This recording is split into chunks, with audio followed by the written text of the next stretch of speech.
Alert! Data records discovered for units Devola and Popola. Do you wish to open this data now? Yes. Open it now!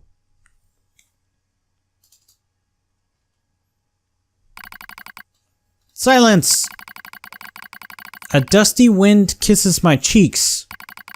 Buried in sand, we press forward one step at a time. We have nowhere else to go after all.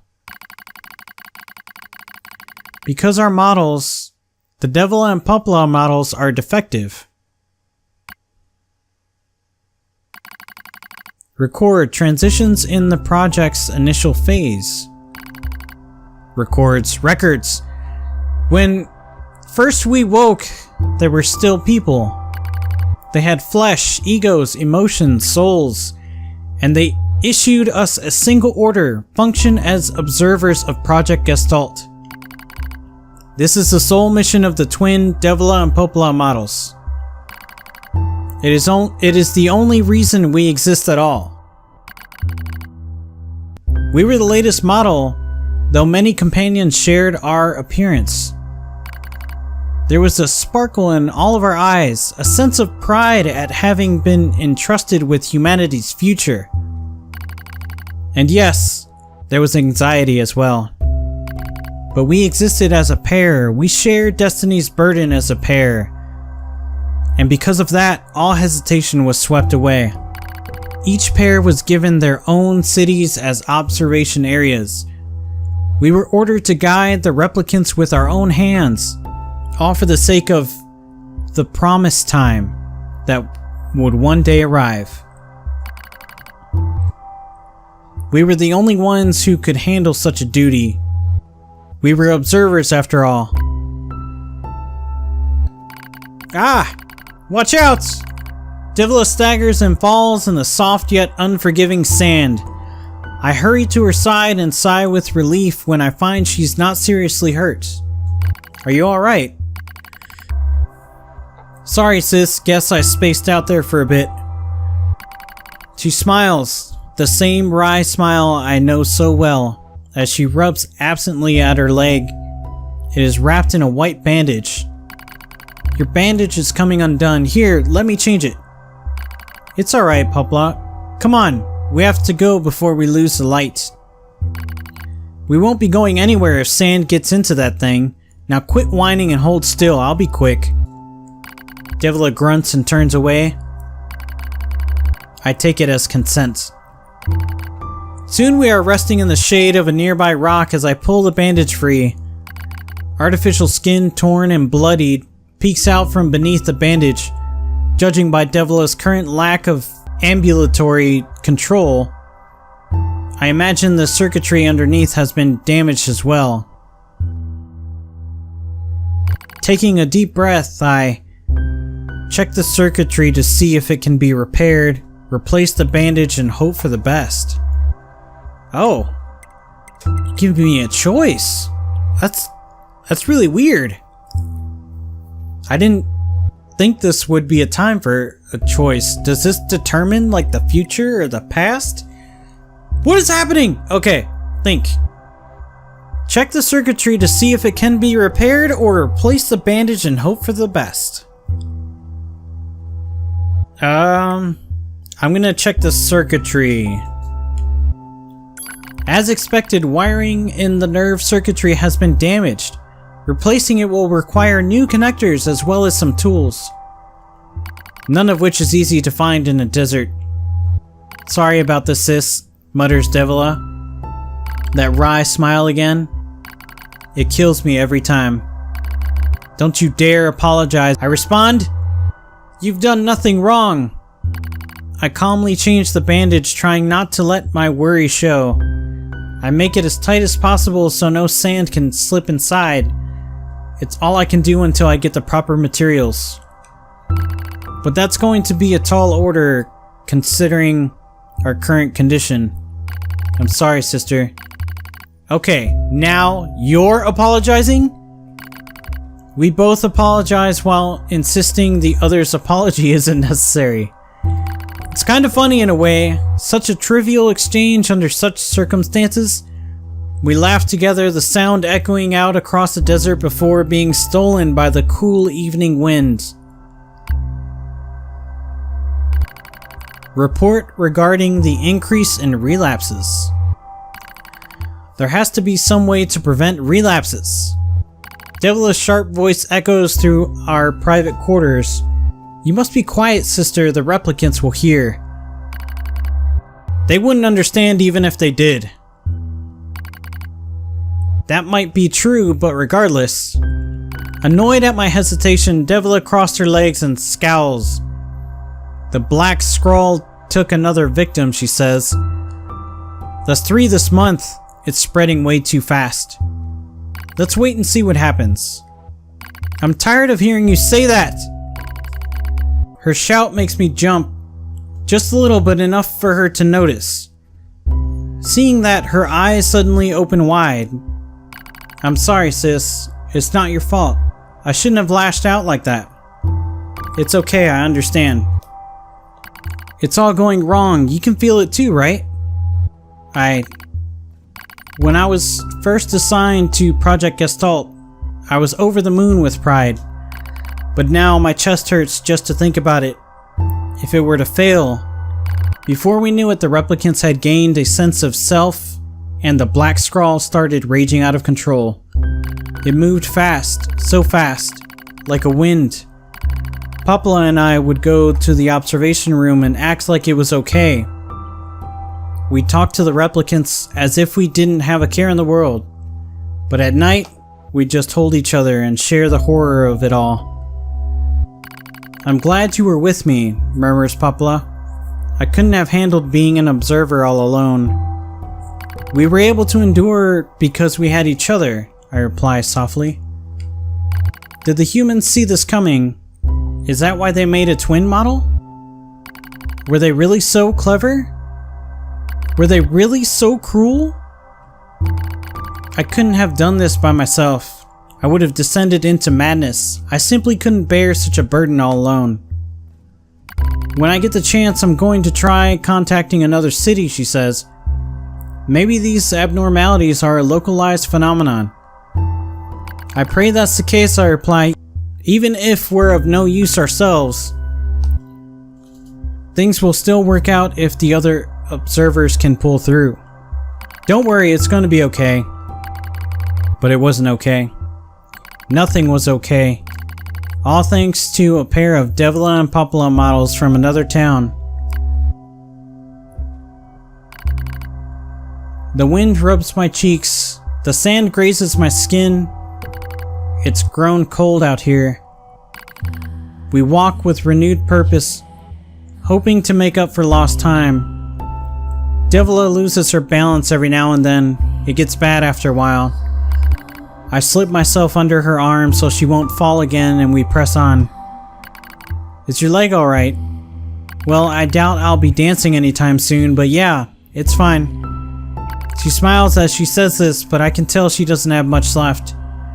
And yet she continues to smile. Also, I won't worry. I remember when our resistance allies injured her leg.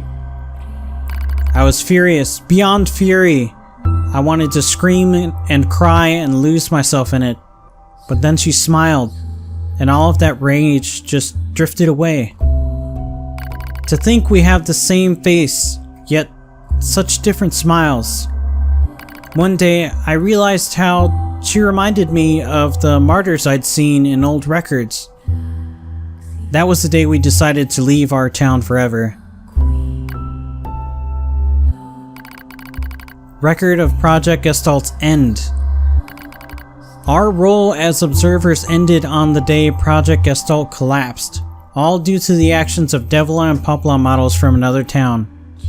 With the original Gestalt lost, humanity was doomed to an inevitable extinction. Knowing this, we gathered what remaining replicant data we could find and launched it to the surface of the moon. And though success was as unlikely as finding a lost sand grain in the desert, we still had to attempt it. We still had to try. We were androids, you see. Protecting humanity was our instinct. Other androids, beholden to that same instinct, began to direct their hate at the Devola and Popola models who'd snuffed out humanity. It started small, a few offhand remarks, the occasional glance, but even the smallest things have weight. And with enough of them combined, that weight eventually becomes a boulder. Emotions boiled over, remarks became jeers, and soon enough, my sister and I were the perfect target for persecution. At first, we simply accepted the fact that our friends turned on us. It was almost unavoidable, I suppose. We were observers for Project Gestalt, after all. And while we didn't cause it to fail, the people who did, well, they looked just like us. So we accepted it. We took the resentment and scorn, we endured. Because as crazy as it sounds, I think we actually felt responsible. We moved from town to town in an effort to avoid persecution, but in one such town, my seemingly infinite patience finally broke. My sister, Devola, met with unprovoked violence at the hands of a resistance member. She said something in response to his taunts. Something quiet. And though her words were ambiguous, he slashed her leg nearly in two. My vision narrowed. Everything went red. And then she smiled at me. "It's okay, sis. There's nothing we can do." But it was too late. My emotions were no longer in my control. I'm simply not strong enough to stand aside and let the most important person in the world come to harm. Devola and I left the town that same day. Violence like that wouldn't stop. It was going to happen again. And it wouldn't be coming from just one person. So rather than let them kill us, we ran. I guess it was the greatest resistance I could muster. We lose the sun as dark clouds gather overhead. We continue our march. A cold wind blasts us, stealing what little body heat we have left. I smell rain in the air. We continue our march. Sometimes we hear animals howling in the distance. It makes us flinch every time. But we continue our march because even this is better than suffering at the hands of our fellow androids. Why must we suffer this persecution? I know we're the same model as the androids who doomed humanity, so I understand that part. But at the same time, we're not them. We're not the same. We are who we are, and that Devola and Popola were who they were. That's how I felt when I saw Devola being hurt. I wanted to shout it at everyone. I wanted to scream. As far as I'm concerned, there's only one Devola. And for her, there's only me. No one can take the other's place. Rain falls from the sky. It stimulates our sensation nerves like cold needles. We need maintenance badly, but that's a pipe dream, I suppose. No android would dare help a pair of outcasts like us. Are you cold, Devola? I'm alright as long as you're with me, sis. I feel the same. We press our bodies together to try and retain heat. It's cold now. Much worse than the searing heat of midday. But we just smile at each other and keep pressing on. There's another camp on the other side of the desert. A new camp. If we can just get there, I can finally fix Devola's leg. And yet I wonder if there's anything on this planet that will take us. Hey, what's wrong? It's nothing, don't worry about it. I do what I can to suppress the anxiety in my chest and keep walking. The rain grows worse. It lashes at us without pause. Is this our punishment? I reach out and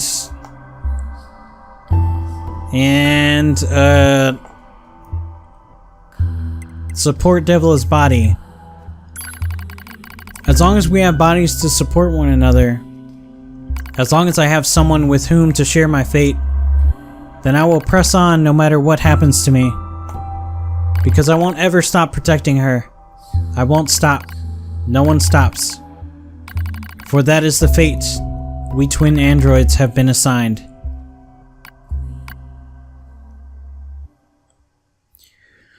Oh, that was a lot of reading. The failure to manage the area resulted in the collapse of the Gestalt system, which led to the decimation of the human race. Due to the discovery of its instability, the twin system was removed from future android production designs. I don't like when it does that. It does it in sections and little segments instead of doing the whole thing. Anyways. Following the incident, the Devola and Popola models were not dismantled.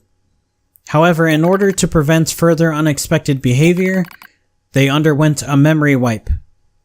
Furthermore, they were reprogrammed to generate constant feelings of guilt